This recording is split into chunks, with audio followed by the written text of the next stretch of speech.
mo sa Alerto 24.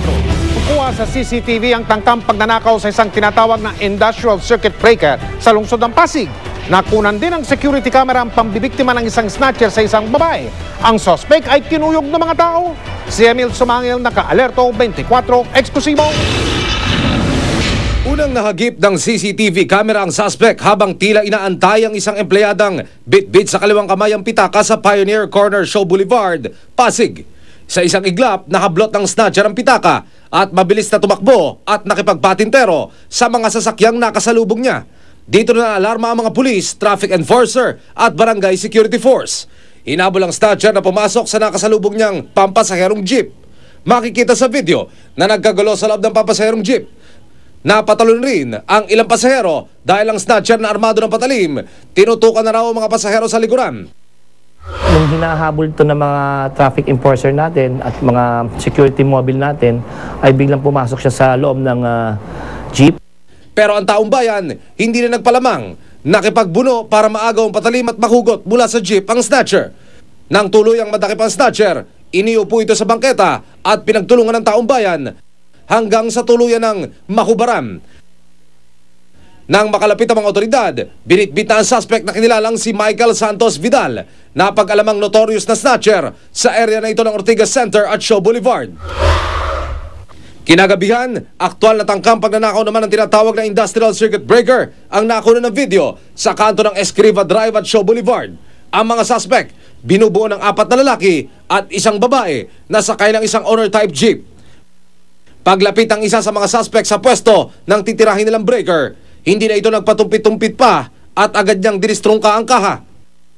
Sandali itong tumitigil para tignan ang kanyang paligid. At sa kuhang ito, nagkunwari pa siyang umiihi ng biglang mapadaan sa pwesto niya ang isang motorista. Hindi nagtagal, iniradyo na sa pulis at barangay security force sa mga suspect. Pagdating ng mga otoridad, nabulabog na ang grupo at hindi na nagawang matangay ang industrial circuit breaker na halos kalahating milyong piso raw ang halaga. Isa-isa silang nagsakayan sa dala nilang owner-type jeep sa kabiglang umalis. Pero nakalusot man sila, naharang sa checkpoint ang mga suspect na kinasuhan ng malicious mischief. Nang i-verify ng mga pulis, mga taga-Caloocan daw ang grupo na sinasabing nahuli na rin minsan sa area ng Quezon City, makaraang magnakaw at magpakilalang mga linemen ng isang telecommunications company. Emil Sumangil, naka-Alerto 24. Sa iba pang balita, pinaplano na ng lokal na pamahalaan ng Bunawan sa Agusan del Sur na lagyan ng microchips at mga tag ang mga buhaya sa Agusan Marsh para madali silang ma-monitor. Ang dambuhalang buhayang si Lolong naman, mas masusing babantayan sa pamagitan ng CCTV camera. Nakatutok doon live si Bernadette Reyes. Bernadette.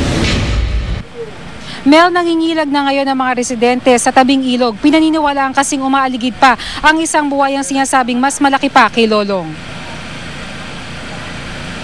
Isang linggo na mula nang mahuli sa Bunawan, Agusan del Sur ang sinasabing largest living crocodile na si Lolong. Pero hanggang ngayon, hindi pa rin ito kumakain. Lalagyan na ng CCTV camera ang kulungan ni Lolong para masubaybayan ang bawat kilos nito at ipapadala ang records sa Protected Areas and Wildlife Bureau o PAWB para pag-aralan. Plano na rin ang lokal na pamahalaan ng Bunawan at PAWB na lagyan ng microchips ang mga buhaya sa Agusan Marsh para madaling ma-monitor. Sa lalong madaling panahon naman, sisimula na rin ang tagging o paglalagay ng panandas sa mga buhayang makikita sa Agusan Marsh. Pag may microchip, monitoring system niya, alam kaagad natin kung saan siya. Tumataas yung level ng tubig, wala ka makitang lupa dyan. So, posible na pupunta siya sa ibang area na ando na talaga sa mga community. Dahil may isa pang buwaya na pinaniniwala ang mas malaki pa kay Lolong sa Bunawan, sumulat na ng petisyon ng mga residente na ituloy ang paghuli. Di na lang daw kasi sa tubig na mamalagi ang buwaya at minsan na raw nakitang umaahon sa lupa, lalo na kapag naghahanap na makakain. Mula dun sa tubig, umaakit siya sa lupa? Opo. Kung mayroong makita siyang medyo makain niya, delikado. Hindi lang yun sa mga alaga po naming hayop, kundi magiging sa mga tao, lalong-lalo na po sa mga bata. Mahigit 1,300 na mga residente dito sa Barangay Nueva Era. Karamihan sa mga bahay nasa gilid lang ng ilog. Pangingisda ang kadlasang kabuhayan ng mga tao dito. Kaya naman hanggat hindi raw nawawala ang mga malalaking buhaya sa ilog, hindi sila makakapamuhay ng normal. Ang magamang ito mahigit 30 taon nang nakatira dito. Hindi raw nila basta-basta maiiwan ang nakagisnang buhay. Wala rin daw silang alam na kabuhayan bukod sa pangingisda. Baka mayroon pang maano sa amin, makain ng buhaya dito. Wala na kami ibang malilipatan. Ibig namin sabihin, sa ibig namin nga makuha na yan ang lahat, parang hindi na kami maano dito. Wala na kaming maabala dito sa aming tirahan. Kailangan din muna ng permit dahil isa ng critically endangered species ang mga buwaya. Bagamat isa raw santuaryo ng mga buwaya ang Agusan Marsh, wala raw sapat na pag-aaral sa bilang ng mga buwayang naninirahan dito. Baka ma-propose niya sa national budget ni Director Lim para naman matutukan yung pag-preserve natin ng Agusan Marsh. Ngayong linggo ay sisimula rin ang paggawa ng isa pang kulungan sa katabi lamang ng Penilolong. Dito raw ilalagay ang isa pang dambuhalang buhaya sakaling matuloy na ang operasyon dito. Mel? Bernadette, kumain na ba si Lolong? Mel, alam mo, 1 week na simula nang mahuli si Lolong, pero hindi pa rin daw kumakain si Lolong hanggang sa mga oras na ito. Pero ayon naman sa PAUB, hindi naman daw ito di pangkaraniwan dahil meron daw talaga mga pagkakataon na linggo ang inaabot bago kumain ang isang buwaya na na-capture. Mel? Ayun, maraming salamat sa iyo, Bernadette Reyes.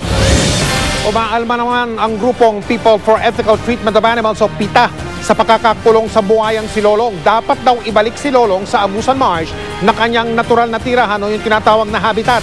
Ang nakatutok naman dyan ay si Maria Ausente.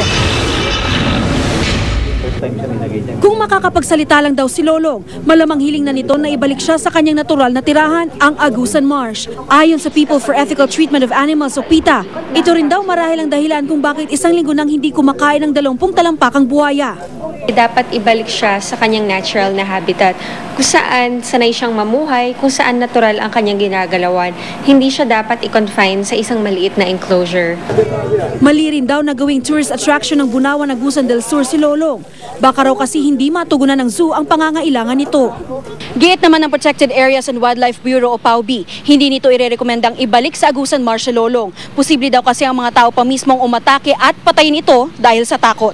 Kung ibabalik mo at this point in time yung buhaya, baka mas makakasama pa sa kanyang survival. Ayon pa sa PAUB, kung gagawin man daw na tourist attraction si Lolong, magiging ambassador ito upang matuto ang publiko tungkol sa buhaya. Pero mahigpit daw dapat ang mga panuntunan na dapat ipatupad. Kung mga taga-Agusan ang tatanungin, wala umanong masama sa paglagay kay Lolong sa kulungan. Excited ang mga tao makita si Lolong kasi ito na ang pinakamalaki. Yung sa Australia 5.5, dito sa si Lolong 6.4. Proud tayo. Philippines yung nag-ano sa world record. Ayon naman sa Harbon Foundation, hindi dapat ura-uradang ibalik si Lolong sa Agusan Marsh. Ang importante ay handa umano muna ang publiko at ipaintindi na natural na tahanan ng buhaya ang Agusan Marsh na pinagmumulan din ng kanilang hanapbuhay. With Lolong, it is possible na i-release siya. First off, you have to find an area of the marsh na medyo secluded, yung wala masyadong tao.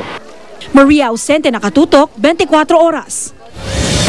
Sa Kidapawan Zoo naman sa North Cotabato, nagiging mabangis na raw ang nakakulong na buwaya doon. Umuungol na raw yung buwaya at sumusugod o nananakit tuwing may lumalapit na tao. Ayon sa tagapangalaga ng zoo, nagsimula ito ng pagbabatuhin ng mga bata na bumibisita sa kulungan.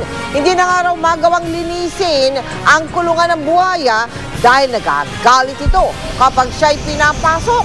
Dahil dyan, pinagbawal na ng lokal na pamahalaan na pasukin ang paligid ng kulungan ng buhaya na isang uri ng Philippine crocodile. Kabilang sa endangered species o nanganganib ng maubos ang ganitong uri ng buhaya. Mga kapuso, halos